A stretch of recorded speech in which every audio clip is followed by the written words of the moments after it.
Chapter 1. Callie Stillman dabbed raindrops from her face with a linen napkin as Benton dodged a server with a loaded tray and took his place across from her. She smiled into her husband's blue eyes and reached across to wipe water from his beard. "We'll both have pneumonia if we don't dry off soon."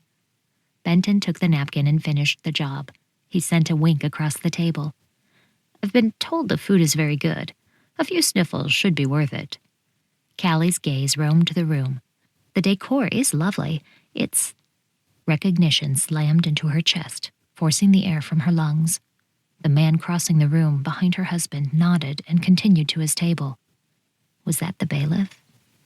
"Do you swear to tell the truth?"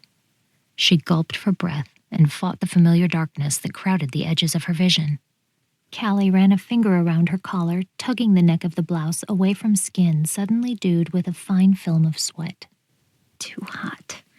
She took a sip of water, dismayed at the tremor in her hand as she lifted the glass to her lips. "I won't give in to this. Not here. Not tonight." Callie closed her eyes and practiced the breathing techniques she'd learned over the last 6 months. In through her nose, hold for a few seconds, and out through her mouth. Concentrate only on the current step in the process, the next breath. The tightness in her chest began to fade. "Thank you, Jesus." She raised her water again and held the cold glass to her flushed cheek. "Callie?" Callie met Benton's eyes across the table. The concern etched on her husband's face threatened to break her heart. Benton had been so supportive during the last few months, so protective while she tried to heal. She would beat this. For him, she would move on. "You okay?" Callie smiled. "I'm fine. It's just a little warm in here all of a sudden." Benton cocked his head to the side. "You sure? You look like you've seen a ghost." "A ghost?" She closed her eyes, the images unbidden but ever present. Sawyer's pale, lifeless face. Callie's hand reaching out to stroke baby-fine hair.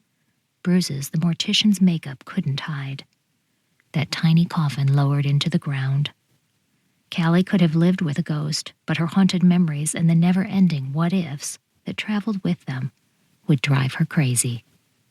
2 more breaths, another swallow of cold water. Callie straightened in her seat and smiled at her husband. "This was a nice surprise. Thanks for thinking of it." Benton took her hand. "Anything for the woman I love. Have you decided what you'd like for dinner?" A vicious bolt of lightning lit the dark Oklahoma sky outside the windows of the restaurant. Thunder rattled the building. The lights flickered and went off, plunging the room into sudden darkness. Across the room, a frightened child began to wail. Callie jumped to her feet. Her chair tipped sideways onto the carpeted floor. "Oh, Jesus, please make the crying stop." A harsh voice cut across the child's frantic cries. "Andy, sit down and stop that noise. It's just thunder." The lights came back up, and Callie's awareness narrowed to the cries of the child. Is that how Sawyer sounded? Frightened howls as his 18 months of life surrendered to the beating his father dealt him. "Oh, Jesus, I'm so sorry. So sorry I let Jeanette deceive me. So sorry I didn't ask you before I testified. I know you've forgiven me. Please help me forgive myself." She couldn't breathe, couldn't think. Callie bolted from the restaurant. "Callie!" Benton called. She was letting him down. Still, she ran for the door. When Benton found her several minutes later, she stood by the car. Rain cascaded over her, mixing with her tears. Benton pulled her into his arms, wet and all. He held her close, his bearded chin rested on her head. "Shh, baby. It's okay. I'm sorry. This was a bad idea."